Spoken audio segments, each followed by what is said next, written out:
56 years old. My dad has a heart attack, passes away.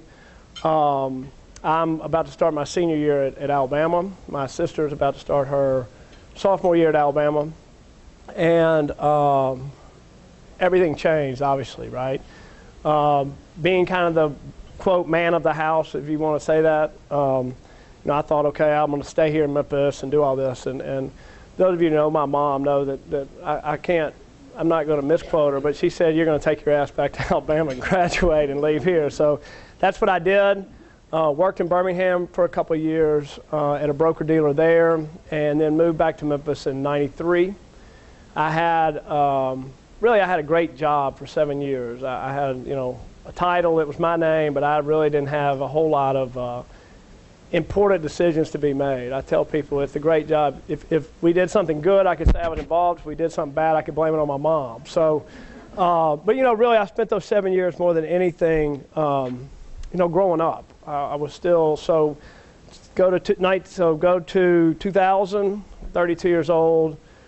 Mom basically comes and in her way said, I've done my job. If you screw it up now, it's your fault. So you're now president. That's kind of how I became president. I do say this, I'm still on an allowance. She's still the majority stockholder in the company. We're one of the largest female-owned broker-dealers in the country. Still at the office. She's in town 85% of the day. She's at the office. So when I say that literally I'm still on an allowance, I am still on an allowance. And know my sitting there when I'm there. As I kind of became president, the company kind of took on a new face. And it was a lot less gray and a lot less hairy at the time. And a lot more on top too. So we took on a new face, and really it's kind of the third chapter. So in 2009, in the middle of what everybody else was suffering through, a horrible time in the economy, we launched a big growth initiative, and we called it 500 at 50. So in 2009 was our 40th anniversary. So we celebrate our 45th anniversary this April. We wanted to do $500 million of revenue by the time our 50th anniversary came around. At that point in time, we were a 50 to 60 employee firm, all in Memphis. And as we sit here today, we employ over 200 people in 13 different offices. We continue to expand our product mix. We now have wealth management. We now have corporate banking. And we've been recognized for 3 years in a row by Inc. magazine as one of the fastest growing private companies in America. So it's been, crazy. I would tell you that since 2008, we were looking at the other day, coming in, we've hired over almost close to 500 people. When Wall Street and everything really went down, it gave us great opportunities to hire a lot of people that we never could have. Now as things build back up, those guys go back to kind of the Wall Street jobs they want to do. But a lot of people have come and gone. We're proud to be the largest Memphis-owned broker-dealer. And it kind of goes without saying that what we want to be is the firm that everybody says, this is our financial firm, or this is our broker-dealer firm, or this is the firm in Memphis that we want to do business with. I think important to this group is a lot of people have said, why do you think you've been successful? And I can definitely tell you it's not because of the brain power, but I think it's communication, right? I think communication is such an important part of any business, and I think it's important for the president of the firm to be able to communicate openly and honestly with all their employees. It's not about, as I say, it's not about choosing the perfect word, which thank God it's not about choosing the perfect word. It's more about just communicating through your actions and what you do. And that's what people are going to see you for. Saying something and then not acting on it doesn't really prove anything. So when I say communicate, I don't just mean words. I mean getting your hands dirty, getting out there and actually serving the community you're in. Obviously as an investment firm, especially since '07, integrity is a huge word for us. Honesty is a huge word for us. Proving to people that we really do have their backs is a huge word for us. And I know we have some other bankers in here that they understand that same thing, that our clients are looking for us. We're supposed to be guarding their wealth. We're supposed to be guarding everything that's around there. And if you don't do that, well, let's just say, as a lot of bigger firms didn't do that, it reflects on the smaller firms also. So, we've had to almost kind of double your effort of proving yourself to clients and customers. And really, you know, that's what we've been since 1969. I mean, that's what my father always said to me was, you know, if you can prove to your customers the loyalty and the honesty and integrity, then you're going to be okay. And I think any company that survived, you know, the patriarch passing away, a mother running it for, you know, 12 years, 11 years, you know, a Yahoo coming in at 32 and still being here today, it's because you have good employees and you have integrity and you have honesty. I also think, you know, your actions communicate your values. It tells people if you're going to follow through with your promises. It really communicates more effectively. Your actions will communicate more effectively than anything else you can say. So our newest campaign, as some of y'all have seen, and we wear proudly around the office, is the Do Well. It's simple, it's easy, and we kind of tied it into a lot of different things. You may see billboards and you may see it all around, but it really comes down to this, right? If our customers do well, then our employees and their families will do well. And if our employees and their families do well, then our community will do well.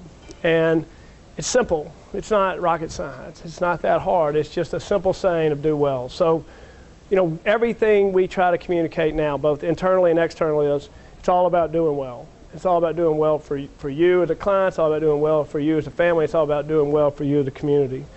And obviously being headquartered here, being raised here, and having young children here, it's hugely important this community does well. And a couple of the things that we've really, I mean, we've been hugely involved in the artistic community, and once again, that's, I mean, I've tried to sing and dance if y'all have seen some videos, but I'm not good at it. But the artistic world is so important to any city.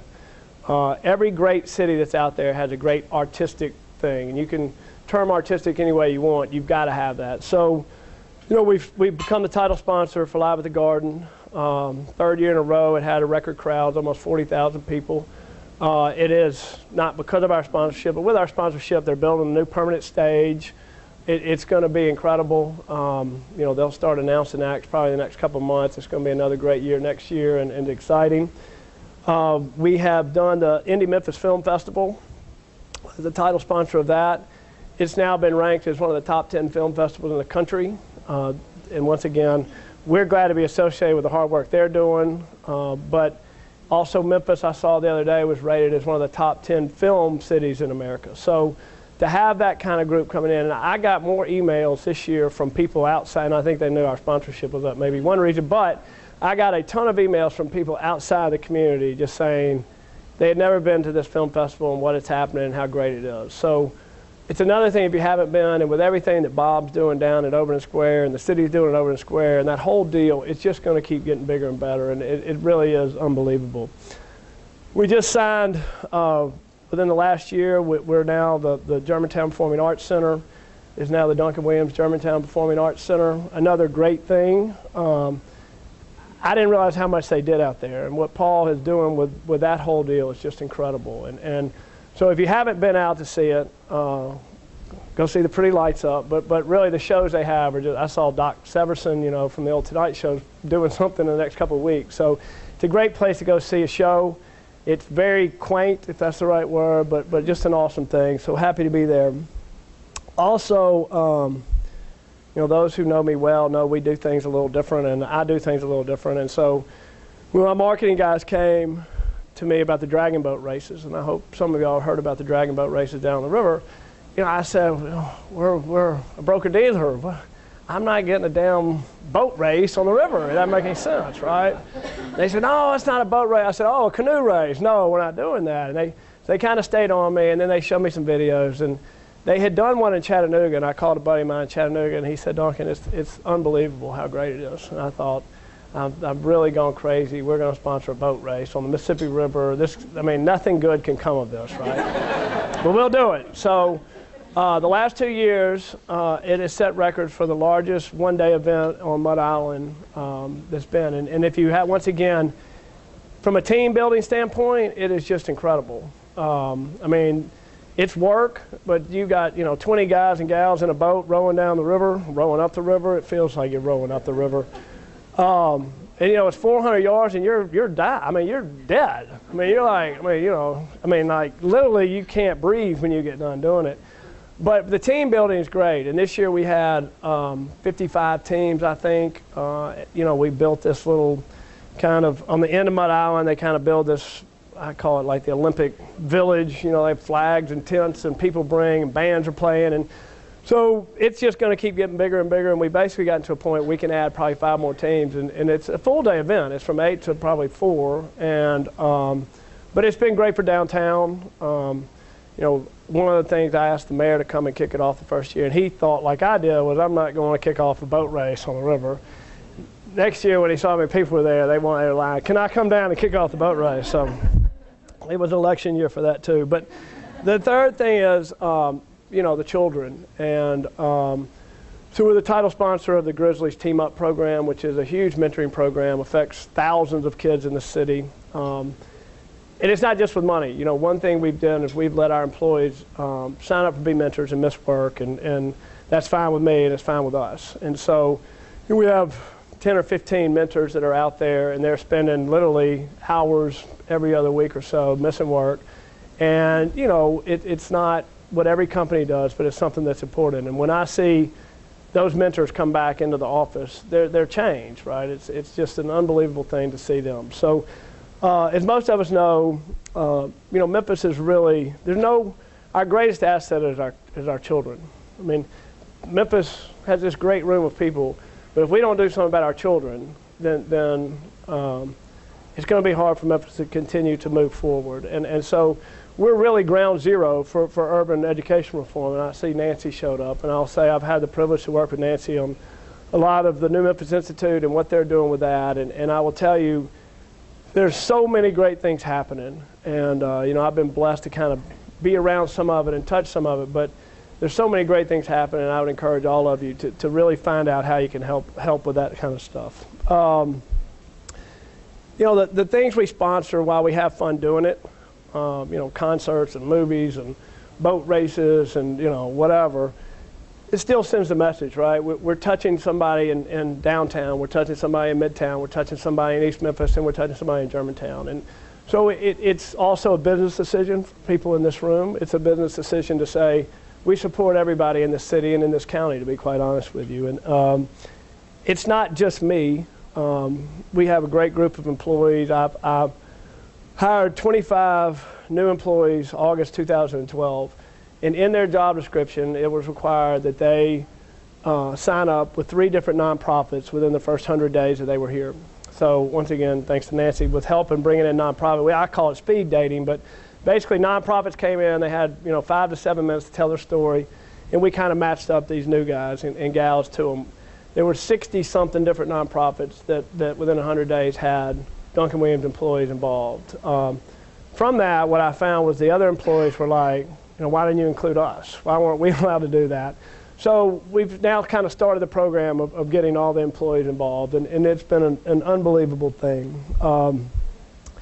As I also say from a business standpoint, it's a great way to get young people involved in this community. And when you're, if you're in the wealth management business, we all know how the boards of the nonprofits look, right? It's a lot of people you probably want to meet and shake hands with and get introductions to. So instead of a cocktail party, you're actually working with them in something that's important. So there's business sides, but also giving back to the city. And I think, if you run across any of these young men and women that are working in these things, it's just, it's just an unbelievable thing to be around them and see what they're doing.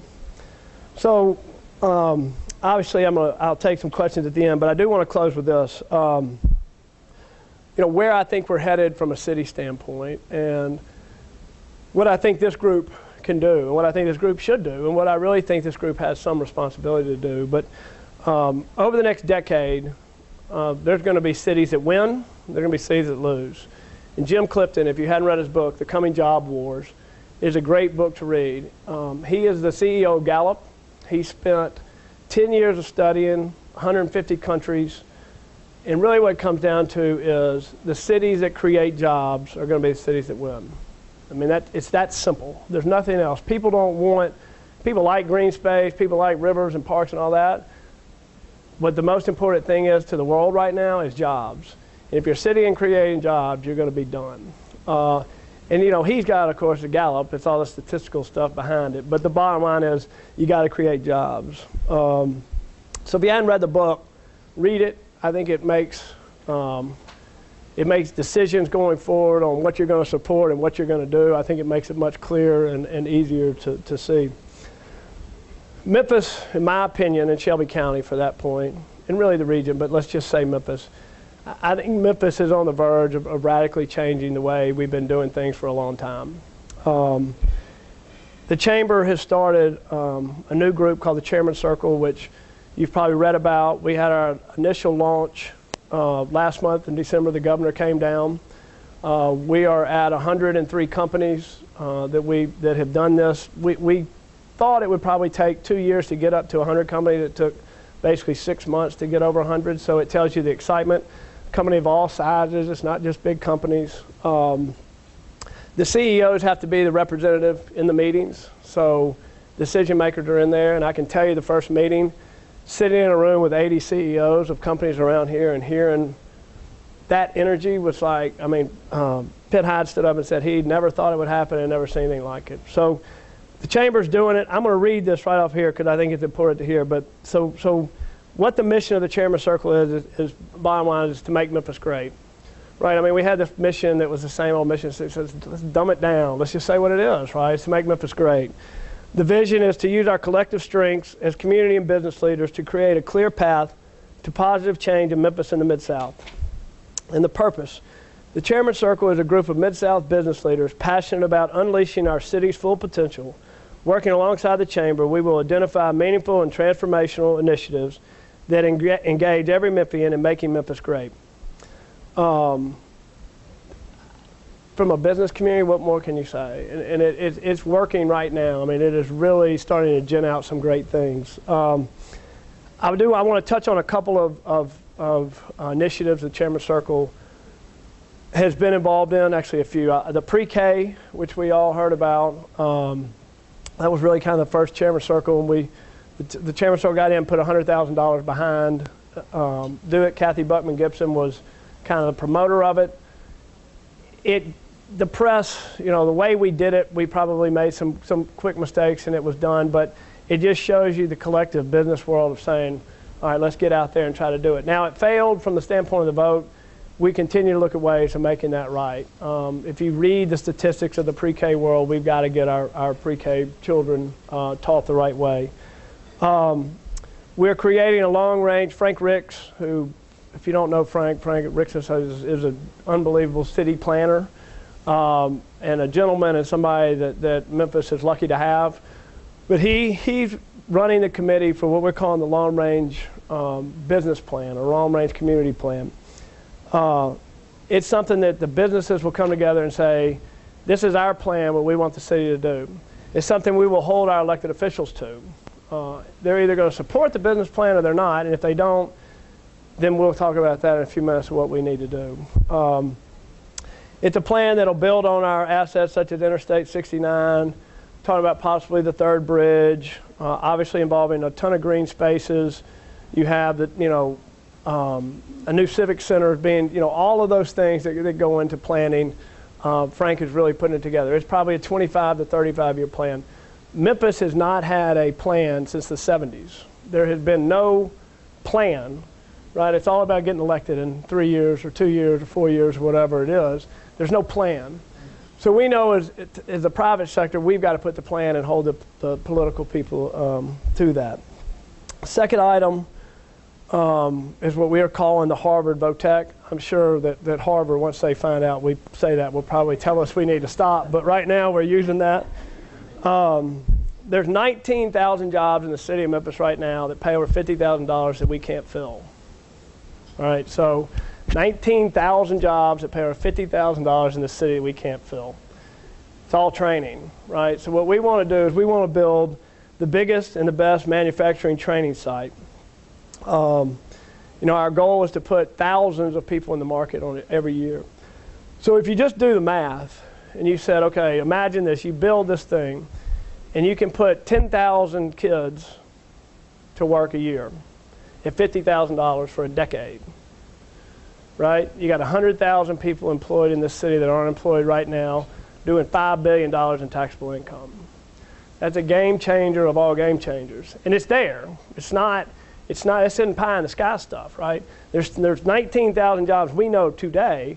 There's an average of 2,000 to 4,000 a year coming in just to the manufacturing firms we have right now that are going to need it.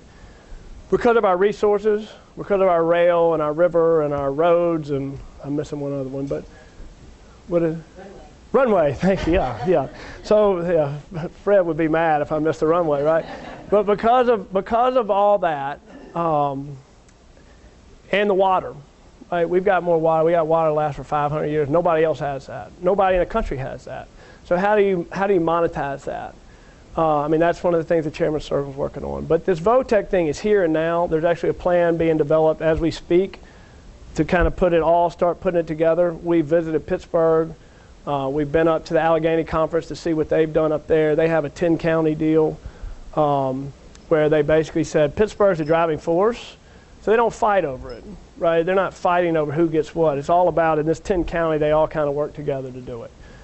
We've got to have that. And it's North Mississippi to us. It's also Eastern Arkansas to us. You know, it's a region. And if we can make the region better, Memphis is going to be better for sure. But it all comes down to jobs. It all comes down to training people to jobs. So, you know, it's not going to happen overnight, which is not easy for the majority of the people in the Chairman's Circle, right? You know, we're kind of, we want it done tomorrow, and so, you know, we're having to realize there has to be planning. There's great committees and great people volunteering, spending a lot of time coming up with these plans. The plans will then go out to the Chairman's Circle. There's a vote. You know, the Allegheny Conference up in Pittsburgh has 350 businesses in their, what I would call their Chairman's Circle. We also understand, you know, the minimum that the Chairman's Circle is paying right now is $25,000 to be in it. We also understand that a lot of businesses can't pay $25,000, but they should be included because your ideas and your thoughts and all that are so important. So now that we're to our goal, what we start looking at is you have different tiers, right? You're going to have the ability to get the business. So it may be a group of companies that pay $10,000. It may be a group of companies that pay $500, but they're going to have a voice at the table, a seat at the table. And I think, you know, we've had a lot of great companies do a lot of great things, but there's also been a feel of, you know, there's 10 or 15 people kind of running this thing. And I think the excitement is at the seat at the table and being able to do that. And it's been an incredible thing to sit in a room and really kind of be is co-chair of it, to go to these meetings and talk about it and see what's happening. Just an unbelievable thing. So once again, I tell you, if anybody who is interested in learning more about that, Phil Trineri is kind of the chief executive of the Chairman's Circle. Obviously, the chamber, John's resigned, and so they're in the process now of finding a new president of the of the chamber. Lee Shockey has stepped up and is chairman of the board, and Lee is a dynamo, and she's just a great woman. And so there's a lot of good things going on.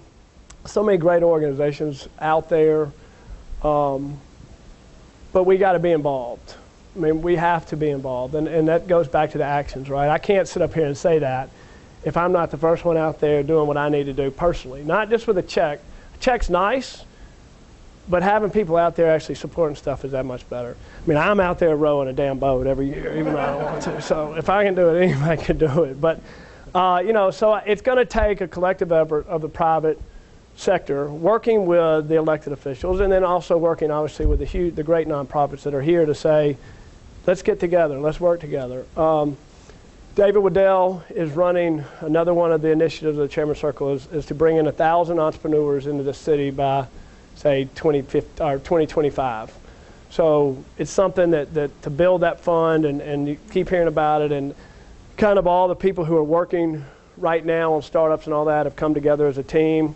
They're starting to work together like they never have, and it's because the business sector has put pressure on them to say, we want you to work together, right? We're not trying to recreate the wheel, but we want to support the nonprofits that are actually doing something good, and we'll support the heck out of you, but people need to know the information. So it's information gathering, it's getting the information out, it's doing stuff like this and talking about it, but we got to step up, and it's on, you know, we have, the chamber has now started for the first time. We were the only, two things. We were the only chamber out of the top 60 chambers that was supported by federal fund, or government funds, right? Which meant the chamber couldn't talk about consolidation. They couldn't talk about crime. They couldn't talk about education. They couldn't talk about anything because they had that big machete over them that said if they said anything negative about anybody in the political process, funding would be cut off immediately. Well, what the Chairman's Circle has done has allowed us to tell them to go jump when we need to tell them to go jump. Now, that's the unofficial term, so don't poke me on that one. But, you know, that gets me in trouble. They get mad at me when I say that. But, you know, it allows us to be more open to discussing with the politicians. The other thing is we started a PAC called the Jobs PAC. And once again, it goes back to the most important thing is creating jobs. It will be to support politicians in this community, both city, county, probably state, not really in the federal realm, but it will be to make sure that we are having people run for the right positions that support the business community. We will have, the chamber will come out with a list of, here are your business-friendly people, please go pass it to your people in your offices. You know, in the Chairman's Circle, if you take all the Chairman's Circle members, it's something like, it's almost 200,000 employees in the city that are represented by this group of 100 right now. So we can get the word out pretty good. So you're going to see a much more active chamber as far as representing the group of businesses that sit in here, which I think is what we all need.